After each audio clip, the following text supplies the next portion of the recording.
There was some good news this week if you lived in Oregon and you're an Oregon voter. The Oregon Supreme Court there upheld what the voters of Oregon voted on a couple of years ago regarding unexcused absences from the Oregon legislature. And they said, you asses that walked out in the last legislative session because you were upset about abortion and all these other issues, and you thought you could hold the legislative process hostage. Too bad, so sad. If you were gone more than 10 days, then you screwed yourself because you can't run for re-election. So I was really glad that that had happened. And it says here that 8 Republican lawmakers in the Oregon Senate will be blocked from running for re-election after refusing to attend Senate floor sessions for 6 weeks last year. The Oregon Supreme Court ruled Thursday in a unanimous opinion that would have reverberations for upcoming legislative session. The court sided with Secretary of State LaVon Griffin-Valdez's interpretation of Measure 113, the 2022 ballot measure that voters approved with an eye toward ending legislative walkouts. And so they aren't going to be they aren't going to be able to do a damn thing. And it looks like the Republicans involved will not pursue it further. So anyway, the ruling, according to the Service Employees International Local 503 former vice president, she said in a statement, it upholds the intent of the Oregon voters. Politicians need to do their jobs or lose their jobs. Yeah, you can't throw a hissy fit and expect to have your damn job. If you walked out on your job, a regular job, you'd have your ass canned. So, to hell with that. And then, my battery, of course, is running low. But I cannot believe that tomorrow marks the 50th anniversary of the kidnapping by the SLA, Symbionese Liberation Army, a itty-bitty terrorist outfit. The kidnapping of Patty Hearst, the heiress, then heiress and future heiress, and then whatever they call it, socialite, and now a socialite. So she came full circle from the time, long since, from the time she was kidnapped. And on the 20th of February, she will be 70. Can you damn fucking well believe it? So when I see Patty Hearst, I see myself, because she was a year older, almost a year older than I was. But she was kidnapped from her fiance's, or from the apartment she shared with her fiance, Stephen Weed. He was beaten up by whoever the members were, and she was kidnapped, and it was a huge story, not just in the Bay Area. Of course, she was descended from the publishing magnate William Randolph Hearst. But it was a big story all over the country, and my battery's running low, so I can't really talk too damn long about this. But anyway, Stephen Weed had been her teacher, and she started getting involved with him when she was 16 and he was 23. Now, nobody raised eyebrows or said anything at the time, but of course nowadays that's unthinkable. You would get your ass shit canned. And I don't know if he was actually a licensed teacher. He probably wasn't. But anyway, she was already getting tired of Stephen Weed by the time this happened. So that kind of, in a perverse way, that gave her an out on that. And of course, they broke up, and he found a wife and kids and wrote a book about it. And she wrote a book about her experience, and that, so on and so on. So anyway, it was all about, the kidnapping was all about, and ransom demands, which include feeding the poor and stuff, the motive was to get 2 people convicted of murdering Marcus Foster, the superintendent of the Oakland Unified School District. And as an aside, one of those people responsible, I think his name is Joe Romero, and he's still in prison, and he's the only one, I think it's Romero.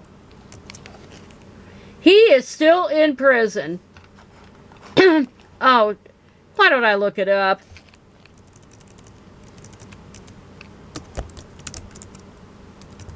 Marcus Foster.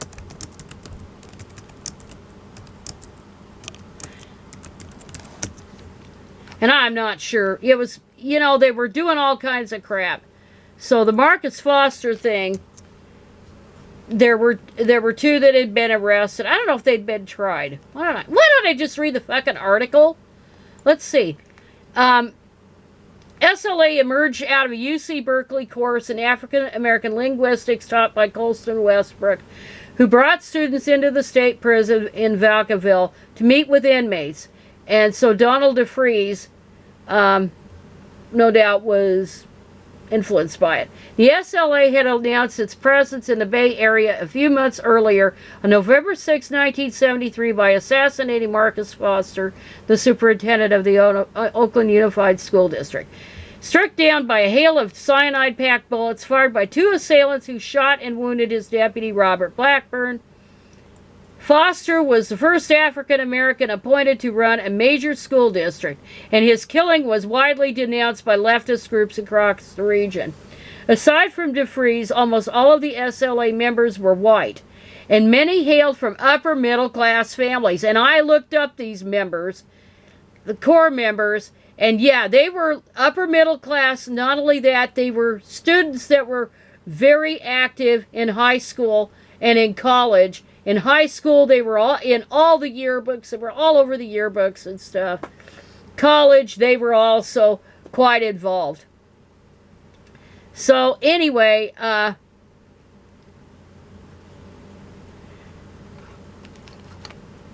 so that was that. One motive for the kidnapping, Hearst was to use her as a bargaining chip to free two SLA members who had been arrested for Foster's murder. They were bumbling revolutionaries, but Rappaport hails their genius for manipulating the media, which they did, especially the Hearst media, which couldn't resist a damsel in distress narrative that quickly became a rich girl gone wrong story when Hearst announced she'd taken the name Tanya and joined the SLA. The group also demanded that the Hearst family distribute food to poor people across the state. And, you know, they did what they could on that. So, anyway, this article goes into the deal. So, anyway, a lot of the core members of the group, they wound up, I think, after the bank robbery. There was a bank robbery. Why the hell don't they say what it is? But, anyway, community, yeah. So they ended up in, after they did the bank robbery, which Patty Hearst was involved in, some of them went down to L.A. They had a place where they stayed. The cops found them there. And then the group was largely destroyed in the shootout. So DeFreeze and 5 other members died in that shootout. And there was all this worry that Patty Hearst had died in the shootout, but she was not there. And so that began her missing year. Nobody had heard anything about her. And then eventually, and actually she was hiding in plain sight. And eventually she was arrested in 1975. But some people have said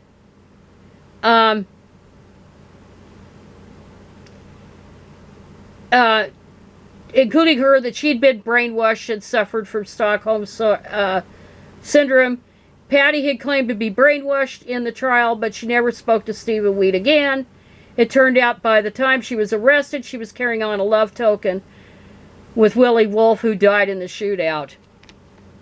And so she had one version of the story, and the Harrises, whom were close to Patty especially during her missing year, it was a different take. They had a completely different take. But she was kind of hiding in plain sight when she was arrested with Wendy Yoshimura, who later became, after she did all her prison time and stuff, became a watercolor artist. And most of the people who did survive the shootout, they ended up serving some jail time, and then they went on and did their, did other stuff. But I wanted to say, who the hell, God damn it, and of course, I have a disconnect. But I think his name was Joe Romero, who is still in prison for the shooting of Marcus Foster, and he's been denied parole many, many times over the years. And I think he's been jailed since 1975, but he's over at Pelican Bay prison over in Crescent City. So anyway, so Patty Hearst, she had a shitty goddamn lawyer in F. Lee Bailey, and she went to prison, but President Carter later commuted her sentence.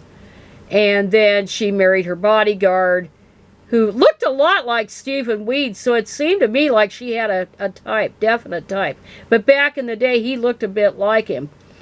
And they were married 34 years until he died of cancer in 2013. And she still does, she's back to being the respectable Republican lady. And she does, and her daughters, one of them is well known as a model. Her daughter's with, her late husband, Bernard Shaw. And she also is known to have bred dogs that have made it to Westminster Kennel Club Dog Show. So she's alive and well, and she's written her books, and she's talked about her experience, and she said that she was brainwashed, which she could have been. A lot of people believe it, but then there's the other side that says, no, she was a willing follower.